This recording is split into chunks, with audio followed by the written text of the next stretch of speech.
I'm not exaggerating when I say the campground went silent like someone hit a mute button. No crickets, no wind. Even the generator 2 sites over shut off mid-hum. And out of that silence, I heard a man whisper, "Don't run. They like it when you run." This happened late September last year.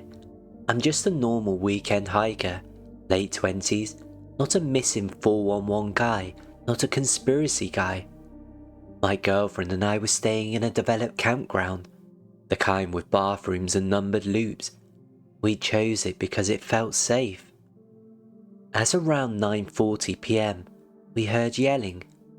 At first it sounded like drunk campers arguing, until it turned into a woman's scream that cut off like someone had put a hand over her mouth. My girlfriend sat up so fast her sleeping bag zipper ripped. I stepped out with my headlamp, expecting to see an obvious problem. A fight, a bear, something explainable. Instead, I saw a barefoot man sprinting down the gravel road like he was trying to outrun his own shadow. He wasn't yelling, he was making this broken, panicked noise in the back of his throat, like he couldn't get air. When my light hit him, I saw his feet were bleeding. Not a little, his footprints were wet and dark on the road. Behind him, maybe 50 yards back, 2 men came out of the darkness near the trees. They weren't running, they were walking, calm, like they had nowhere else to be. That's what made my stomach drop. People chasing you don't walk. Walking is what you do when you're sure you're going to catch up. The barefoot guy cut through campsites, weaving between picnic tables. He ducked behind the bathroom building and disappeared. My girlfriend grabbed my arm and said, "Call 911. We had 1 bar of service. I tried. It failed. Again. Nothing. So I ran to the campground host site because they always have a radio. The host was already outside, vest on, holding a handheld like he'd been waiting for this exact moment. I blurted out, "Someone's being chased. There are guys." He didn't look at me. He keyed the mic and said low, "Unit 12, movement in Loop B." A voice came back tight and clipped, "Confirm." The host hesitated, then said the phrase that changed everything, "Near Sector 4 boundary." There was a pause, not static, a human pause, like the person on the other end had stopped breathing. Then, "Do not approach, lock down the loop, keep campers in place." I remember the host's knuckles were white around the radio. I asked him, "What is Sector 4? He looked at me and I swear his eyes went flat. "It's closed," he said. "Staff only." Then he added, like it hurt to say, "And not for the reason tourists think." I ran back to the site, the screaming stopped, and that's when the quiet rolled in. If you've camped, you know the normal soundtrack. Someone laughing, a zipper, a baby crying, a dog collar jingling. Even the wind usually gives you something. This was nothing. The 2 men appeared again, closer now, moving between campsites like they belonged there. I couldn't see their faces clearly, just the shine of their eyes catching my headlamp. One of them made eye contact with me and lifted a finger to his lips like, "Shh." A parked truck rolled in with no sirens, then another. 2 rangers stepped out, flashlights in hand, posture rigid, like they were trying not to look nervous. One ranger asked if we'd seen the barefoot guy. I pointed towards the bathrooms and the tree line. He didn't go straight towards the bathrooms, he went towards the trees. That's when I noticed the sign at the edge of the loop, half hidden by brush. It wasn't a normal, trail closed board. It was plain metal, bolted to the post. Area closed, 36 CFR 1.5. no public access. And underneath it, crudely spray painted, Sector 4. The ranger shined his light on the paint and just stared at it like it was an insult. In the dirt around the sign were footprints, bare footprints, lots of them, different sizes, some small enough to be kids. They weren't random, they formed a loose semicircle facing the campground. I didn't want to stare, but I couldn't stop. The smell was what hit me next, sweat and something metallic, like wet pennies. The ranger noticed me looking and snapped, "Back to sight." I went, but I watched through my tent mesh. The rangers didn't step past the sign. They stood on the safe side of the line like it was an electric fence, like they were waiting for something to come out. Then the barefoot guy stumbled out of the trees like he'd been shoved. He dropped to his knees in the dirt, coughing so hard he gagged. One ranger grabbed him, hard, and hauled him up like he was under arrest. When my headlamp hit the guy's face, I saw tears streaking clean lines through the grime. He didn't look relieved, he looked terrified and ashamed, like he led something straight to us. As they shoved him back into the truck, I heard whisper to the ranger, barely audible, "Don't run, they like it when you run." The truck door slammed, no ambulance, no police. The rangers drove off like they were trying to outrun whatever was on the other side of that sign. The next morning, my girlfriend wanted to leave immediately. Before we packed, I walked back to the sign. The spray paint was gone, scrubbed clean. The dirt was smooth, like someone had raked it, but the metal posts still smelled like pennies. And right at the base, pressed into the damp soil, there was one fresh barefoot print, small, child-sized, pointed towards the campground. I've camped my whole life and I never seen rangers treat a line in the dirt like it could bite them. Sector 4 was the first time I realised restricted zone doesn't always mean dangerous terrain. Sometimes it means dangerous people. If that was just a group of violent squatters, it would still be terrifying. But the next story is from a guy who walked into Sector 4 because he thought his paperwork made him authorised, and somebody inside the closure tested how far he would follow. The ranger didn't yell at me, he didn't threaten to arrest me. He just stared at my permit for a long time and said, "This is not one of ours." Then he flipped it over and showed me a faint stamp in the corner. Sector 4, void. And I swear my stomach went cold because I remembered the breathing on the other side of the gate. This was early summer. I was solo road tripping, doing day hikes, sleeping in my car. I'd never had a problem. I'm not reckless, but I'm not paranoid either. I went into a visitor centre and asked about an overnight backcountry permit. The woman behind the counter was friendly, ranger hat, ponytail, normal. She asked where I wanted to go, pointed at a map, circled a route and warned me, "If you see closure signage, you turn around, closures are enforceable."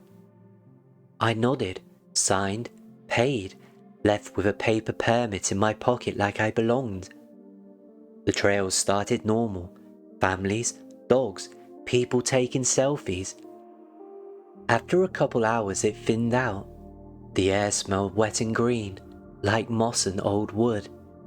You could hear water somewhere, not close, but constant. Eventually, the maintained trail became a narrower path that felt more like a staff route. That's when I saw a sign that made me pause. Administrative access only. It wasn't dramatic, no skulls, no warnings, just official. My first thought should have been to turn around, but I had a permit. I told myself stupidly this was part of the route the ranger circled, so I kept going. 15 minutes later, I hit a closed service road.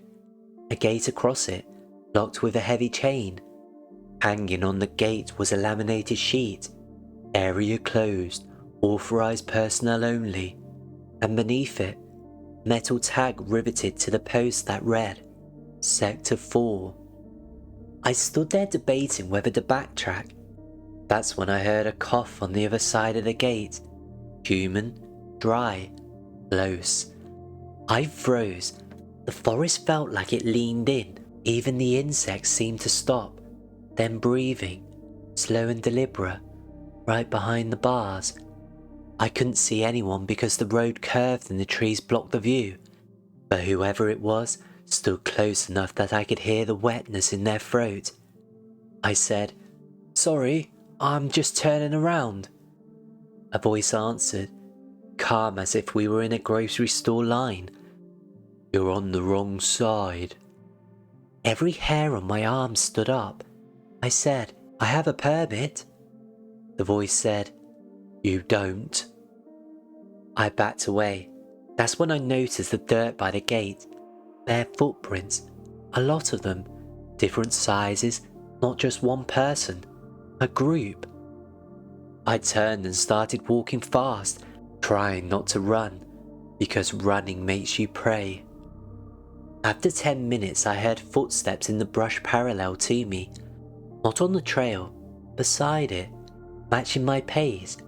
When I stopped, they stopped. When I walked, they walked. Then I heard a child giggle, not distant, close enough that I felt it in my chest. A woman's voice, quiet, said, "Don't spook him. Let him go the long way." The words weren't shouted, they were conversational, like they'd done this before. I broke into a run. The footsteps beside me turned into sprinting, multiple people moving through brush faster than hikers should. They weren't crashing around, they moved like they knew every root and rock. I ran until I hit the wider public trail with other hikers. Only then did the sound stop. I went straight back to the visitor centre. I marched to the counter and slid my permit across. The ranger woman looked at me like it was dirty. She asked, "Where did you get this?" "Here," I said. "From you." She shook her head slowly. "No." I started to argue, but she flipped it over and tilted it under the overhead light. That's when I saw the stamp, faint, like it had been applied lightly on purpose. Sector 4, void. She didn't call police. She didn't accuse me of forging. She just took the permit, folded it, and put it under the counter like she wanted it gone. "You need to leave the park today," she said. I asked why. She looked past me towards the door and lowered her voice. "Because if you are willing to walk past 2 closure signs with a piece of paper in your pocket, they're learning what kind of person you are." I left. For weeks, I told myself it was a scam. Poachers messing with tourists. But then I checked my photos. Every photo I took after the administrative access only sign was corrupted. Every single one. Well, except one. A picture of the gate. Between the bars, in the shadow, I could see a face, a child's face, smiling. I wish I could tell you Sector 4 is just people, dangerous, organised, and bold enough to lure hikers. But the last story is the one rangers won't even explain, because it's not about what you see in Sector 4, it's about what hears you and learns you and ends up speaking back. Dispatch told me one sentence before I drove out to Sector 4 gate. "If it talks to you, do not answer." 10 minutes later, I heard my own voice come through the radio, repeating something I hadn't said yet. This was my first season working night shift, not naming the park, but Sector 4 was a real internal area designation, restricted zone, staff roads, closure orders, the kind of area every park has. Closures are enforceable under 36 CFR 1.5, and parks do close things like service roads and wildlife management areas to keep the public out. My supervisor explained Sector 4 like it was normal. "You get a ping from Sector 4, he said. "You acknowledge dispatch only. You do not talk on the open channel. You don't hello the static. You don't try to be a hero." I laughed because I wanted to seem fearless. "Bears?" He didn't smile. "Bears don't use your voice." At 11:56 p.m. on a Friday, dispatch called my unit. "Unit 7, we have an open carrier on Channel 2, signal pings near Sector 4 boundary, confirm visual at the gate, do not enter." An open carrier usually means someone's mic is stuck. It's annoying but not scary.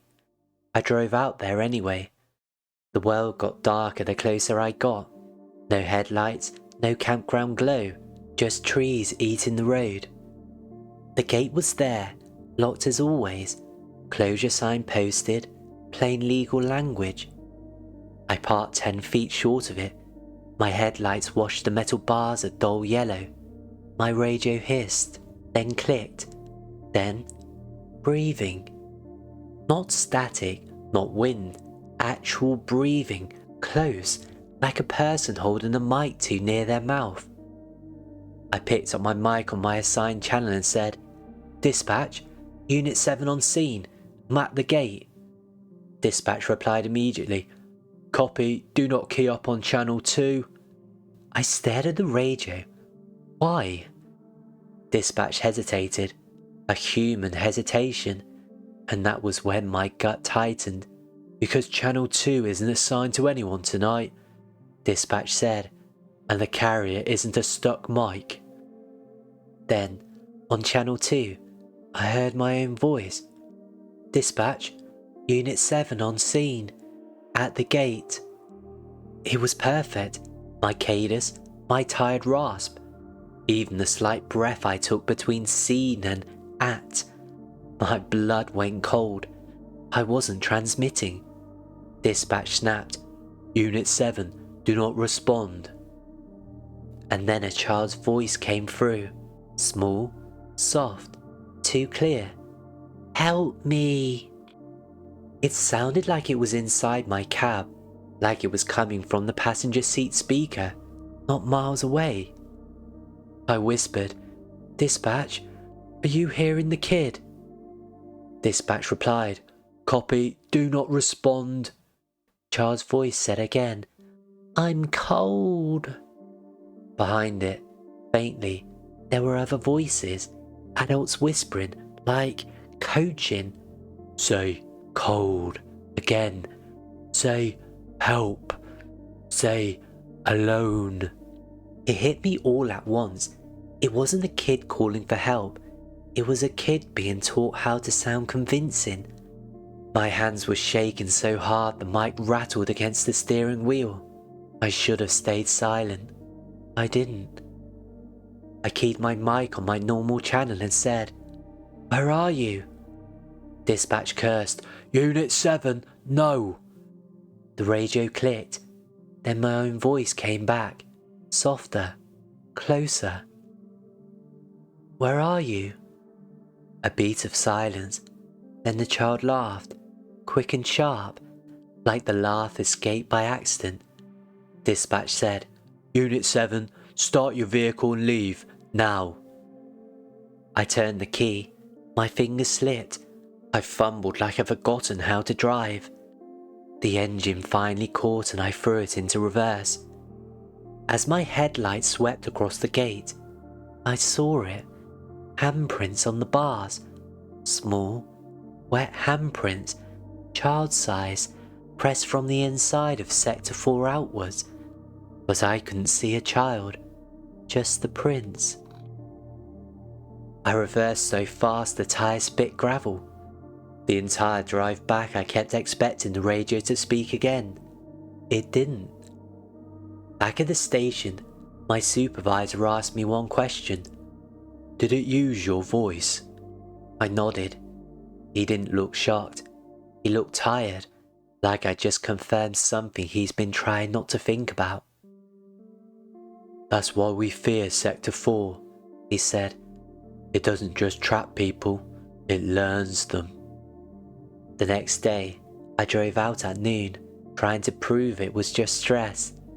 The gate was clean, dry, no handprints. When I got back, dispatch handed me the radio log printout. Under 11:56 p.m, where it should have been open carrier, it said, Unit 7 requested entry, denied. I never requested entry, but something did, and it used my name to do it.